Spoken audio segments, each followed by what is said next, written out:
მოგესალმებით, ეთერშია სტასოტევის საინფორმაციო გამოშვება დღის მთავარ სიახლეებს მარია მელიავა გაგაცნობთ. საქართველოს ეუთოს საპარლამენტო ასამბლეის მაღალი დონის დელეგაცია ეწვევა. ინფორმაციას ეუთოს საპარლამენტო ასამბლეის პრესსამსახური ავრცელებს. დელეგაცია საქართველოს 8 მარტს ეწვევა და მას ეუთოს საპარლამენტო ასამბლეის პრეზიდენტი პერე ჟუან პონს სამპიეტრო ხელმძღვანელებს. პრეს-რელიზის თანახმად საქართველოში ვიზიტის ფარგლებში დელეგაციის წევრები პოლიტიკური აქტორების ფართო სპექტრსა და სამოქალაქო საზოგადოების წარმომადგენლებს შეხვდებიან. ვიზიტი ეუთოს საპარლამენტო ასამბლეის წევრებს შესაძლებლობას მისცემს ქართველ თანამოსაუბრეებთან ბოლო დროს განვითარებულ პოლიტიკურ მოვლენებსა და დემოკრატიასთან, უსაფრთხოებასა და რეგიონულ სტაბილურობასთან დაკავშირებულ საკითხებზე მოსაზრებები გაცვალოთ, ნათქვამია პრეს-რელიზში.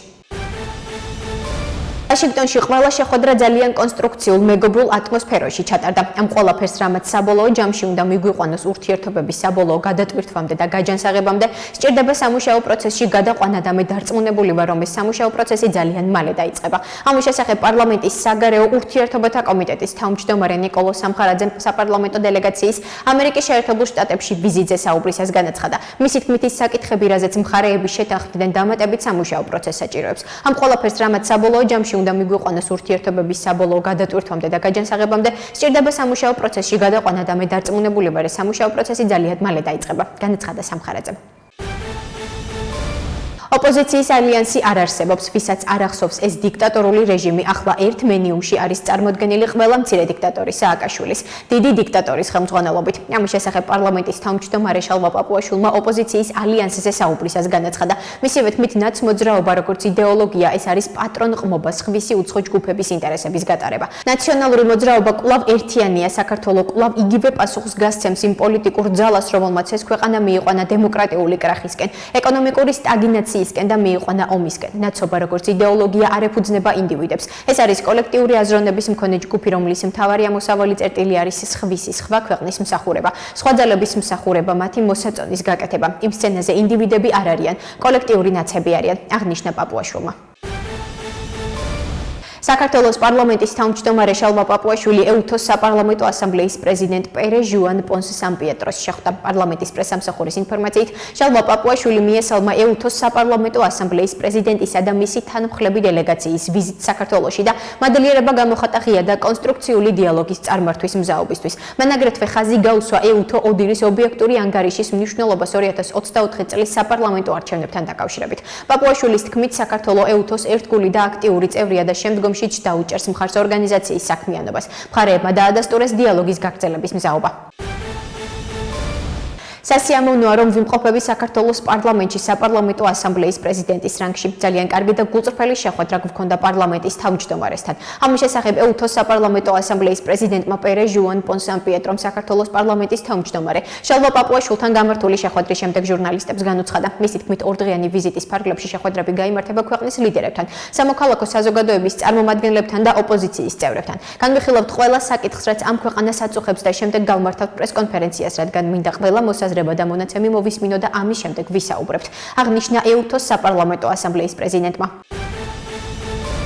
საქართველოს ახალგაზრდა იურისტთა ასოციაციამ ადამიანის უფლებათა ევროპულ სასამართლოში მზია ამაღლობელი სახელით მესამე საჩივარი გააგზავნა, რომელიც ორგანიზაციის განმარტებით 2025 წლის 12 იანვარს განხორციელებულ არასათანადო მოპყრობას ეხება. მათივე ცნობით, სტრასბურგის სასამართლო უკვე განიხილავს მზია ამაღლობელის ორ საქმეს. პირველი საქმე ეხება მზიას მიმართ აღკვეთის ღონისძიების სახით პატიმრობის უკანონო გამოყენებას, სადაც საიამ უკვე წარადგინა წერილობითი შეპასუხება სახელმწიფოს პოზიციაზე, ხოლო მეორე საქმე საჩივარი, რომელიც უკავშირდება მზია ამაღლობელის ადმინისტრაციულ დაკავებას და მასთან დაკავშირებულ დარღვევებს, ევროპულმა სასამართლომ უკვე დაარეგისტრირა. საია განაგრძობს მზია ამაღლობელის უფლებების დაცვას ევროპულ სასამართლოში და საზოგადოებას დროდადრო მიაწოდის შესაბამის განახლებულ ინფორმაციას, აღნიშნულია ინფორმაციაში. სამეზობლოში ომია, რა უნდა გააკეთოს სახელმწიფოებრივად მოაზროვნე ხელისუფალმა იმისთვის, რომ ამ საფრთხეს დაუპირისპირდეს. პირველი რაც უნდა გააკეთოს, ეს არის ერის კონსოლიდაცია, ხომ გვეუბნებიან ომის საფრთხე არსებობსო. თუ ეს საფრთხე არსებობს, გაერთიანებულები უნდა დავხვდეთ. ამის შესახებ სტრატეგია აღმაშენებლის ლიდერმა გიორგი ვაშაძემ ჟურნალისტებს განუცხადა. ვაშაძემ ისაუბრა ოპოზიციის ალიანსსა და სამოქალაქო საზოგადოებას შორის გამართულ შეხვედრაზე და აღნიშნა, რომ ალიანსმა მოქმედება დაიწყო. კარგი და პოზიტიური შეხვედრა გაიმართა. ოპოზიციის ალიანსმა დაიწყო მოქმედება ერთ რამეზე შევთანხმდით, ვებრძვით ბოროტების მანქანას. ბოროტებას სიკეთით დავამარცხებთ კონსოლიდაციით. კონსოლიდირებული სიკეთით, იმიტომ რომ ჩვენ გვინდა თანამშრომლობის ხელი გავუწოდოთ ყველა იმ ადამიანს, ვისაც სურს ქვეყანაში უსამართლობის და დაპირისპირების დასრულება, რასაც ხელოვნურად ქმნის ბოროტების ძალა ოცნების სახით, განაცხადა გიორგი ვაშაძემ. რაც შეეხება ალიანსსა და საქართველოს მეხუთე პრეზიდენტ სალომე ზურავიშვილს შორის თანამშრომლობას, ვაშაძემ თქვა, რომ მასთან კომუნიკაცია აქვთ, თუმცა რა ფორმით თანამშრომლებენ ჯერ არ უსაუბრიათ. ერთიანი ნაციონალური მოძრაობა აქტიურად ვმუშაობთ ევროპელ პარტნიორებთან, რომ ქართველ ხალხს უვიზო მიმოსვლა არ შეუჩერდეს და მონაპოვარი, რომელიც მის უდიდებულესობა ქართველებს ეკუთვნის, არ დაიკარგოს. ბინძური ტყუილია, რომ ევროპა ამას შანტაჟისთვის იყენებს. პირიქით ისინი აშანტაჟებენ ევროპას, მათ შორის ქართველი ხალხის ავტორიტარიზმში ცხოვრებით და დიქტატორული ნაბიჯების გადადგმით, რის შედეგსაც ისინი იმკიან. ამის შესახებ ერთიანი ნაციონალური მოძრაობის ერთ-ერთმა ლიდერმა ლევან სანიკიძემ განაცხადა, რითაც გამოეხმაურა ევროკომისიის მიერ ქართული დიპლომატიური პასპორტის მფლობელებისთვის უვიზო რეჟიმის შეჩერებას. სანიკიძის თქმით, აღნიშნული სანქცია ევროკავშირის მხრიდან ადეკვატური ნაბიჯია, რაც შეეხება სანქციებს, რომელიც დაუწესდათ ქართული ოცნების რეჟიმის კონკრეტულ წარმომადგენლებს, არის ძალიან გასაგები. ადეკვატური ნაბიჯი ევროკავშირის მხრიდან მარტივი მიზეზის გამო. წესები, რომლითაც ქართული ოცნება თამაშობს საქართველოში და როგორც ექცევა ქართულ ხალხს, არის აბსოლუტურად მიუღებელი ევროკავშირის სახელმწიფოებისა და მათი ლიდერებისთვის, განაცხადა ლევან სანიკიძემ. ისტორია გვასწავლის, რომ სწორედ რთულ დროში მეგობრობა, მორალური სიმკიცე და ტერორისა და ძალადობის მიმართ მკაფიო პოზიცია არის ის ღირებულებები, რაც ხალხებს შორის კავშირებს განამტკიცებს. მეგობრობა, რომელიც ქართველ და ებრაელ ხალხებს შორის არსებობს და დაფუძნებულია ურთიერთპატივისცემასა და საერთო ღირებულებებზე, დღესაც განსაკუთრებით რთულ დროშიც უნდა გამოვლინდეს. ამის შესახებ საქართველოში ისრაელის საელჩოს მიერ გავრცელებულ განცხადებაში აღნიშნული. როგორც საელჩოში აცხადებენ, ხალხებს შორის ნამდვილი მეგობრობა იზომება მათი უნარით. გაარჩიონ თუ ვინ ირჩევს სიცოცხლის, სტაბილურობისა და თანამშრომლობის გზას და ვინ ირჩევს ტერორის, ექსტრემიზმსა და ძალადობის გზას. ვიღაცამ ახლახან თქვა, მეგობარი გასაჭირში იცნობა, მეგობრობა მხოლოდ კეთილი სიტყვებით არ დასტურდება, ის რთულ დროში გამოიცდება. ჩვენ ყოველს გვსურს და ვიმედოვნებთ, რომ მალე ყველა ირანელები, ისრაელელები და ირანის მეზობელი ქვეყნები ვიცხოვრებთ უსაფრთხოდ და მშვიდობაში, ნათქვამია საელჩოს განცხადებაში.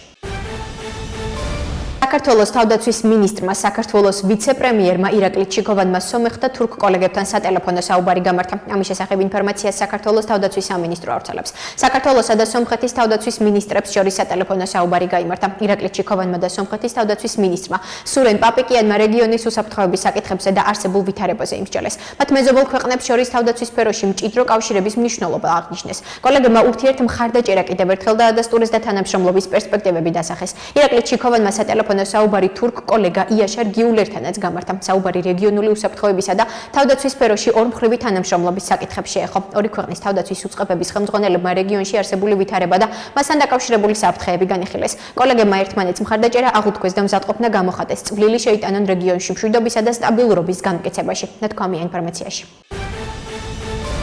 ახლა კი გაგაცნობთ უცხოეთის სიახლეებს. ჩინეთი აცხადებს, რომ ირანის ახალ უზენაეს ლიდერ ბოჯტაბა ხამენეიზე ნებისმიერ თავდასხმას ეწინააღმდეგება. ჩინეთი ეწინააღმდეგება სხვა ქვეყნების შიდა საქმეებში ჩარევას ნებისმიერი საბაბით და უნდა მოხდეს ირანის სუვერენიტეტის, უსაფრთხოებისა და ტერიტორიული მთლიანობის პატივისცემა, განაცხადა ჩინეთის საგარეო საქმეთა სამინისტროს პრესპიკერმა გუო ჯიაკუნმა. მისი თქმით, ახალი ლიდერის დანიშვნის ნაბიჯი ირანული მხარის გადაწყვეტილებაა, რომელიც მის კონსტიტუციას ეფუძნება. ირანის სახელმწიფო მედიის ცნობით, ირანის უზენაეს ლიდერად აიათოლა ალი ხამენეის ვაჟი მოჯთაბა ხამენეი აირჩიეს.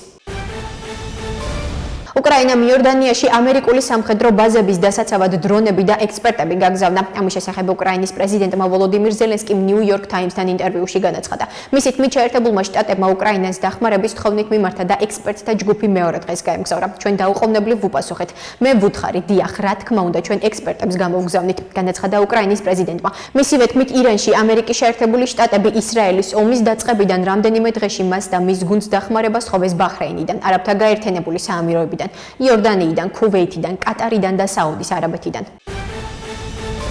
დიდი შვიდეულის ფინანსთა მინისტრები დაგეგმილ საგანგებო შეხვედრაზე ნავთობის ფასების მკვეთრი ზრდის შესაჩერებლად რეზერვების შესაძლო ერთობლივ გამოყენებაზე იმსჯელებენ. ინფორმაციას BBC ავრცელებს. გამოცემის ცნობით, ნავთობის რეზერვებს კოორდინაციას უწევს საერთაშორისო ენერგეტიკული სააგენტო. ჯგუფის 32 წევრი კი სტრატეგიულ რეზერვებს ფლობს ნავთობის ფასების კრიზისისთვის შექმნილი კოლექტიური საგანგებო სისტემის ფარგლებში. გავრცელებული ინფორმაციით, ნავთობის რეზერვების შესაძლო ერთობლივი გამოყენების მიმართ მხარდაჭერა უკვე გამოხატა დიდი შვიდეულის სამმა ქვეყანამ, მათ შორის შეერთებულმა შტატებმა. ცნობისთვის, მსოფლიო ბაზარზე ნავთობის ფასმა ბარელზე $100 გადააჭარბა, რაც 2022 წლის შემდეგ პირველად მოხდა. ამერიკის შეერთებული შტატების პრეზიდენტმა დონალდ ტრამპმა და კანადის პრემიერ-მინისტრმა მარკ კარნიმ ახლო აღმოსავლეთში არსებული ვითარება განიხილეს. პრეზიდენტ ტრამპთან სხვადასხვა საკითხზე ვისაუბრა, მათ შორის ეკონომიკაზე, ახლო აღმოსავლეთში მიმდინარე მოვლენებსა და ჩვენს ორ ქვეყანას შორის სავაჭრო ურთიერთობებზე და შევთანხმდით, რომ მჭიდრო კონტაქტს შევინარჩუნებთ, წერს კარნი სოციალურ ქსელში. ამასთან მისი ინფორმაციით ინციდენტებზე რეაგირების ჯგუფის შეხვედრა მოიწვია, რომელზედაც ირანსა და ახლო აღმოსავლეთში მიმდინარე საომარი მოქმედებები განიხილეს. შეხვედრა ფოკუსირებული იყო რეგიონში კანადელების დაცვის ძალისხმევასა და პარტნიორებთან კონფლიქტის დეესკალაციის მიზნით თანამშრომლობაზე. კანადა აგრძელებს ახლო აღმოსავლეთიდან და სპარსეთის ყურის რეგიონიდან გამგზავრების მსურველი კანადელებისთვის მოგზაურობის გამარტივებას. მივიღებთ ყველა შესაძლო ზომას საზღვარგარეთ მყოფი კანადელების, მათ შორის დიპლომატიურ მისიებში მყოფი კანადელების დასაცავად, წერს კანადის პრემიერი. ასეთი იყო მიმდინარე სიახლეები მომავალ შეხვედრამდე.